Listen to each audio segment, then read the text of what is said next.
Por mais de 100 anos, as testemunhas de Jeová têm proclamado a mensagem da Bíblia de que o reino de Deus eliminará a maldade, fará da terra um paraíso e levará a humanidade à perfeição.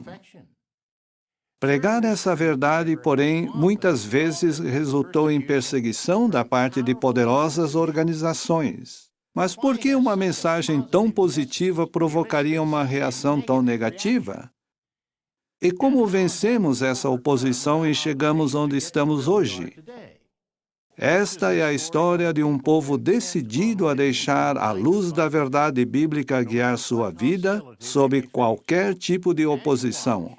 Ao ver este vídeo, observe a determinação do servo de Jeová de estudar com diligência, pregar com zelo e servir a Deus fielmente. Esta não é uma simples história, é a sua história. É um lembrete de que Jeová Deus controla tudo e de que esta é a sua organização. É uma história que começa há mais de 6.000 anos. A história das testemunhas de Jeová.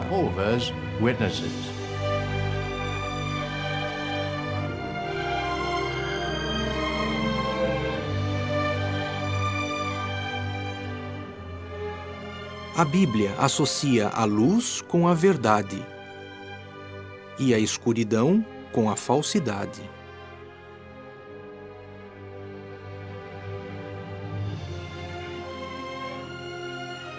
Quando Deus terminou suas obras criativas, não havia escuridão espiritual. Mas, depois que Adão e Eva pecaram, a sociedade humana passou a ficar sob o controle de Satanás. Pessoas más rejeitariam a luz. E qualquer um que buscasse a verdade sofreria oposição. Quando Jesus Cristo esteve na Terra, a luz da verdade brilhou intensamente. Todos que realmente o seguiram refletiram a luz que ele irradiou. Mas Jesus predisse que, após a morte de seus apóstolos, alguns cristãos se desviariam da adoração pura. O alcance dessa apostasia seria tão grande que os discípulos verdadeiros praticamente desapareceriam até a terminação do sistema de coisas. Ao mesmo tempo, uma forma falsificada de cristianismo se desenvolveria. E foi isso o que aconteceu.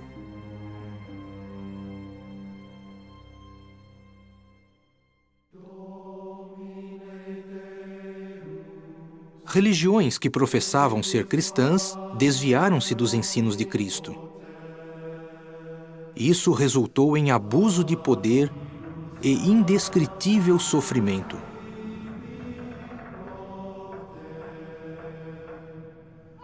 Foi um período de profunda escuridão.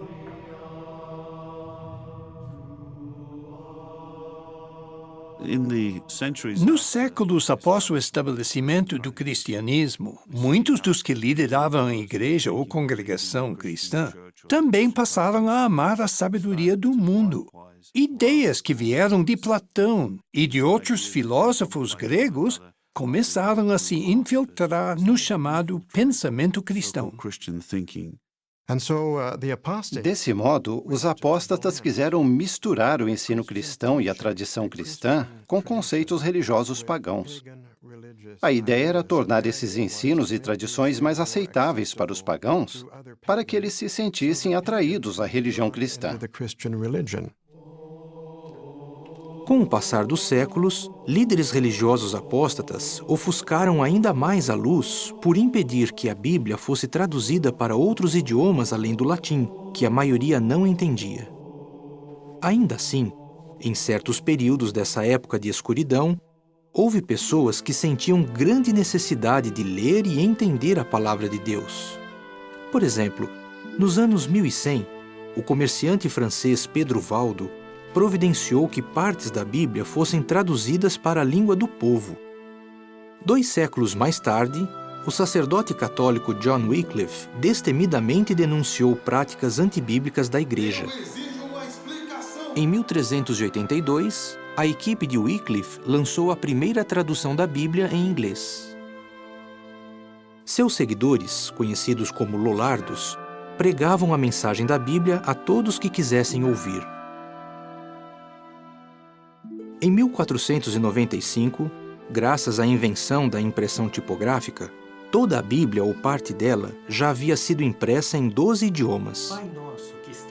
Em pouco tempo, as pessoas já estavam lendo a Bíblia em seu próprio idioma. E algumas delas começaram a perceber que a Igreja havia se desviado da verdade. Nos anos 1500, homens como Huldrych Zwingli, Martinho Lutero e João Calvino pregaram a necessidade de se resgatar os princípios originais do cristianismo. Esses homens e outros expuseram práticas hipócritas e defenderam ensinos bíblicos, embora isso resultasse no desfavor de poderosas autoridades religiosas. Alguns estavam dispostos a ser diferentes, mesmo sem ter pleno conhecimento. Mas essa posição resultou em perseguição. E por causa da perseguição, muitos transigiram, principalmente quanto à pregação. Apesar disso, em muitos países, nos anos 1600 e 1700, cada vez mais pessoas passaram a se interessar pela Bíblia. Na Inglaterra, muitos homens instruídos rejeitaram a doutrina da Trindade, considerando-a antibíblica. Entre eles, o cientista Sir Isaac Newton, o poeta John Milton e o químico Joseph Priestley. Além de rejeitar a doutrina da Trindade, Priestley declarou que o ensino da imortalidade da alma era falso. Para ele, os cristãos do primeiro século tinham a verdadeira fé, e qualquer desvio desse padrão de crença era uma deturpação do cristianismo. Suas opiniões provocaram uma forte controvérsia, tanto na Igreja como entre os governantes. Em 1791, uma turba destruiu sua casa e seu laboratório. Nos 3 anos seguintes, a pressão ficou cada vez pior, até que ele fugiu para os Estados Unidos. Muitos outros aderiram às suas ideias. Entre eles, Harry Grew. Em 1807, aos 25 anos, Grew foi convidado para ser pastor da Igreja Batista em Hartford, Connecticut. Ele tinha uma filosofia bem interessante sobre o estudo da Bíblia. Deixar que as Escrituras interpretem as Escrituras. Seu conceito era de que o melhor intérprete da Bíblia é ela mesma. À medida que estudava a Bíblia, ele foi entendendo que a doutrina da Trindade era falsa. Bem, você não podia ser um pastor batista e não acreditar na Trindade. 4 anos mais tarde, Grew e alguns outros deixaram a Igreja Batista. Em anos posteriores, Grew publicou artigos em que usou a Bíblia para refutar a Trindade, o inferno de fogo e a imortalidade da alma. Grew afirmava que a imortalidade, de acordo com a Bíblia, é um dom que Deus concede aos fiéis. Não é um dom concedido aos maus. Então, como os maus poderiam ter uma alma imortal?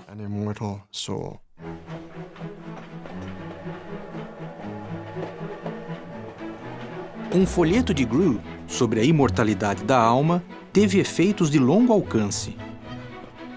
Sua obra despertou a atenção do pastor metodista George Storrs. Storrs ficou tão fascinado que passou os 3 anos seguintes estudando o assunto.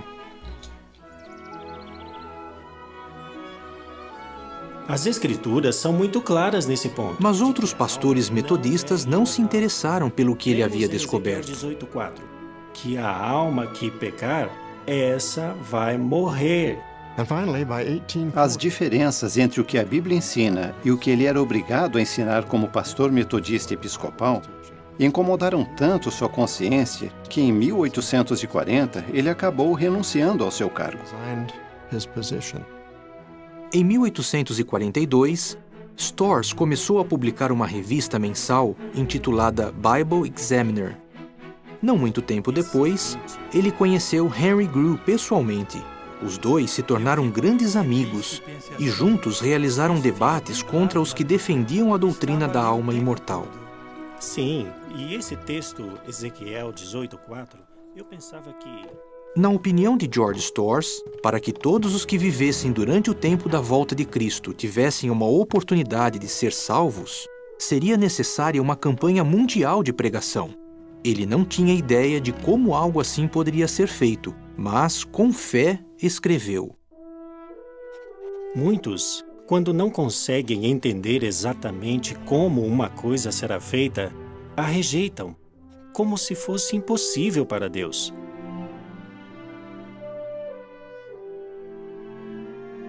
Storrs morreu em 1879 em sua casa em Brooklyn, Nova York, exatamente no bairro que teria destaque na obra mundial de pregação que ele tanto queria que fosse realizada.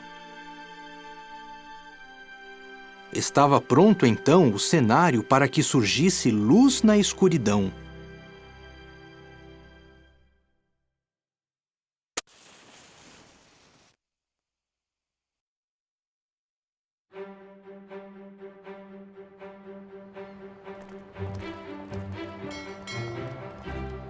Em 1845, Joseph e Annalisa Russell, um casal de imigrantes irlandeses, chegaram a Pensilvânia, Estados Unidos. Eles tiveram 5 filhos, entre eles Charles Taze. Mas aquela era uma época difícil. Seu irmão Thomas morreu aos 5 anos.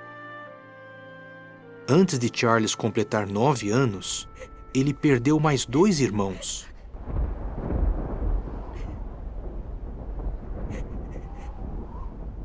Depois perdeu também a mãe. Vamos, filho. Vai ficar tudo bem.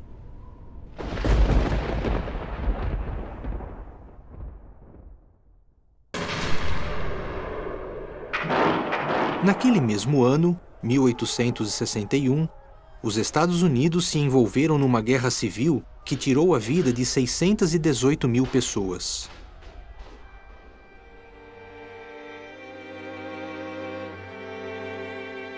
Milhares morreram em campos de batalha, não muito longe de onde a família Russell morava e trabalhava.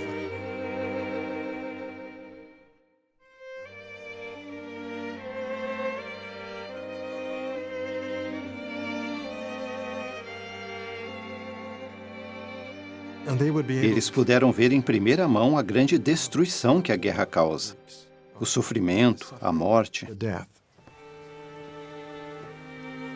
O jovem Charles Russell sempre pensava no que acontece quando as pessoas morrem. A maioria das religiões ensinava que Deus criou o homem imortal e que ele fez um inferno de fogo para atormentar pessoas para sempre, exceto as que foram predestinadas à salvação. O que Russell pensava sobre isso ficou evidente no que ele escreveu. Um Deus que usasse seu poder para criar os humanos, prevendo e predestinando que seriam atormentados eternamente, não poderia ser nem sábio, nem justo, nem amoroso. Suas normas seriam inferiores às de muitos homens. Ele não conseguia conciliar o ensino do tormento